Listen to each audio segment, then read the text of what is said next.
Okay, now what to talk about on the date? Questions to ask. I think honestly, if you're having some nerves, maybe they're even hotter in person than they were in their pictures.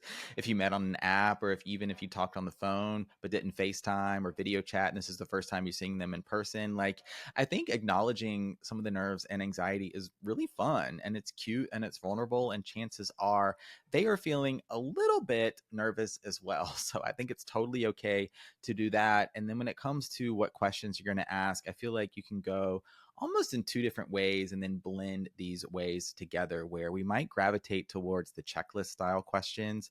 What are you looking for? Tell me about your last relationship. How was that? What did you learn in that last relationship? What do you do for work? What do you do for school? So, you got any kids? Want a family? Like, it's just very interview style. And if you're dating a considerable amount, at least a little bit, and they are as well, they've probably answered these questions a few times. And ultimately, just I know you don't want to waste your time. I know you want to find someone who is aligned in their intentions, wants, and desires and needs in the same way that you are. And yet, on that first date, you ask someone, "Hey, are you looking for a relationship?" And they say, "Sure, yeah." Are you looking for a relationship? And you're like, "Sure, yeah." Okay. Doesn't mean you're looking for a relationship with one another. And we all know that sometimes we do put our best foot forward and want to make that good first impression and may say what we feel like we need to say to get the other person to like us, or what just feels like the right thing to say. So, interview style questions. Sure. I know some of those interview style questions you do want to know family goals, politics, religion, because some of these things are quite literally deal breakers. And yet, I wonder if some of this may have come out in those initial conversations, if you were on an app, if you were texting a little bit, if you did have that pre first date phone call or FaceTime, like maybe you already know some of these things, or maybe you don't, and you do want to and need to ask them on a first date. It becomes about if there's no obvious right deal breakers or red flags with some of those quite honestly qualifying questions, right? Is this going to be a second date or not? How can we evolve and expand the conversation beyond something like, so what do you do for work? Maybe you ask them about some of the initial inspirations that drew them into the work that they do. What caught their eye? Why did they pursue what they do? Or maybe they're exploring a career change or going back to school, or in a phase of life where they're in a transition. That's a really can be interesting place to go in a conversation on a first date, and certainly beyond. So that's one way to have a pretty clinical interview style question open up into something a little bit more. And another thing you can do, like the other style of questions that you can ask, are more around lifestyle and values and kind of the classic, what do you like to do for fun kind of thing. If you want to ask about travel, something like that, rather than asking something kind of general, right? The most favorite trip you've ever taken, or like your most favorite place that you've ever visited, if they've traveled and you have some experience there and want to, yeah, take the conversation there. Maybe the last place you traveled, the last trip that you took. When you can be a little bit more specific, especially on a first date, when you are maybe feeling some of those nerves, giving yourself something a little bit more tangible, concrete to focus on can help just move the conversation along, so you don't get in your head thinking like, oh my gosh, scanning through, thinking about all the places I've ever been. Yeah. And then maybe you take it in a completely different direction, reading some of these from the comments on a TikTok video I posted, where this person says, me asking which one of the seven deadly sins do you think is the worst? And if you could add an eighth, what would it be and why? Why not? If you were a Pokemon, what type would you be and where would you be found in the world? Mm, is one that I love asking just regularly and gets people intrigued.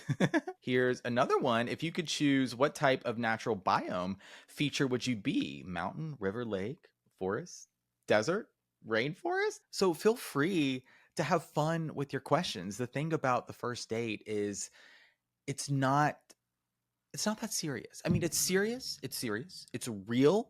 I know sometimes in your head, you're thinking, like, I know I've done this. A lot of daters do. You're just thinking, oh my gosh, is this my person? Right?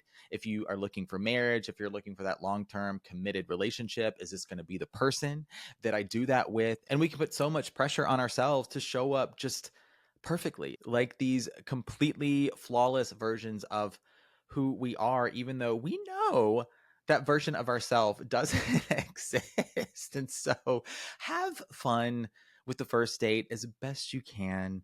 I know you want to ask some of those questions. What are you looking for? Tell me about your last relationship. Do you want a family? All of that good stuff. You got to vet the people you're dating, certainly. I mean, part of dating is dating, gathering information to know if this person, right? Do they have the emotional availability, capacity, and readiness to just enter into a potential partnership, right? Enter into a relationship. Can we co create that together? And being able to know, at least to some extent, who you are and know what you're looking for, and then show up in that way, and then show up for the other person as well, show up for the people you're dating. That is part of it as well. I mean, we got to check a few of those boxes, of course, and then also have some fun.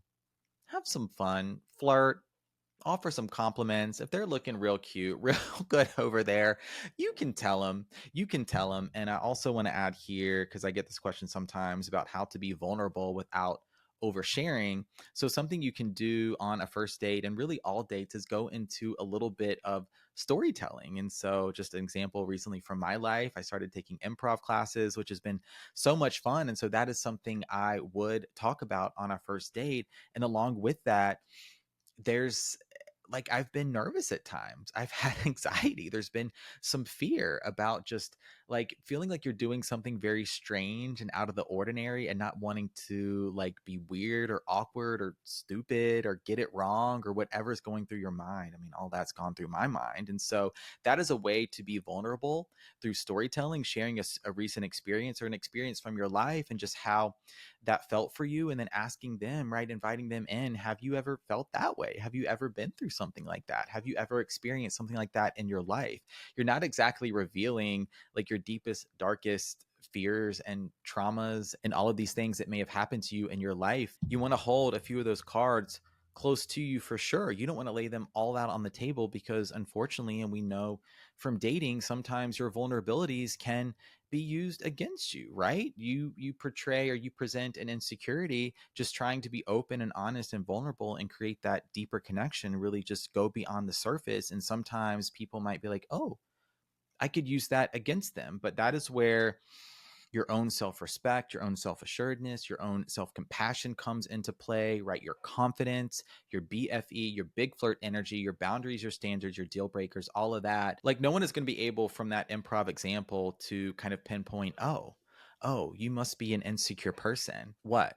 Why? Because I did something new and that made me nervous, because I tried something different and had a new experience and had some self doubts about that. That's just being human. That's just life. And no one is going to be able to play me or use that against me. Yeah, to somehow like get what they want or manipulate me or gaslight me or none of that. And you neither, because you follow the flirt code. Okay, what else is on my notes today? We're getting towards the end of the first date, setting it up for a second date if you want one. If you want one, all right. So if you are with someone who maybe they're nervous and they talk a lot, you can you can interrupt them. Hey, I loved hearing that about you. I want to hear more. Can I share a little bit more about myself, or could I share what my experience like is with that, whatever they're talking about? Maybe it's travel, maybe it's work, maybe it's school, maybe it's past relationships, right? If they're doing this thing where maybe they're not over talking or talking really fast but just talking about themselves a lot, I mean, honestly, you get to decide if it is even worth, right? Do you want the second date? Or you say, hey, it's been great learning more about you. I'd love for you to ask me something about myself. Or, hey, name what's something you would like to know about me. And you can also flip it and reverse it if you feel like they're really nervous. Maybe they're in their head, they're more on the shy side, they're not talking a lot, and you feel like you're really carrying the conversation. That could be an experience you have on a first date. For sure. After they say something, it could be really anything. Tell me more about that. How was that for you? Wow, that sounds like it was really fun or really exciting or really scary. What was that like? Right? Just asking some of those kind of like bare minimum follow up questions just to get them to talk a little bit more. And that might be enough sometimes to just take a deep breath, right? Exhale, let go of some of the nerves and just get into the conversation. You could also apply this to yourself, and you're sharing about yourself, something that's happened to you, maybe through that storytelling example. Have you ever experienced something like that? Have you ever done anything like that? Would you ever do something like that? And then that invites them into the conversation and to be part of this story, perhaps. Finally, I want to add here, if you feel like there's a conversation or a topic coming up, or maybe something that you brought up, they brought up, and it's going a little bit like too far in a sense, you're getting uncomfortable about something, you can absolutely establish a boundary, right? I'm not comfortable talking about that, or I'd love to talk more about that in the future, maybe on another date as we get to know each other a little bit more. Or the other person is maybe being a little too personal with their questions. You absolutely don't have to talk about anything or go anywhere with conversation that you don't want to go to. All right. I hope this has been a really helpful and good video for you. We're going to end here with how to say bye and set it up for a second date. So you can end the date in the same way in which the date started, with that greeting, right? Maybe it's the handshake, maybe it's the hug, right? And just letting them know that you had a good time, saying goodbye. And then I honestly do like ending the date with that. I don't think you need to express interest in a second date necessarily on that first date right then and there. I don't think you need to set up a second date if you want it right then and there. Of course you can. There's nothing wrong with that, especially if you had one of those marathon first dates. But knowing that our first 3 dates are in public after the date, if you really did enjoy yourself, regardless of gender, doesn't matter who initiated, who initially planned, doesn't matter, if you enjoyed the date and would like a second date, express that. I think all of us need to get better at expressing interest. No one is a mind reader. No one is a behavioral analyst. No one can exactly know what you're thinking and what you're feeling. If you enjoyed the date, hey, I really enjoyed our time tonight. Thank you so much. I'd love to see you again. That's really kind of all there is to it. And if you didn't, then you can let the person know, no ghosting. Dating karma is real. Hey, appreciate you making, why did I start everything with hey?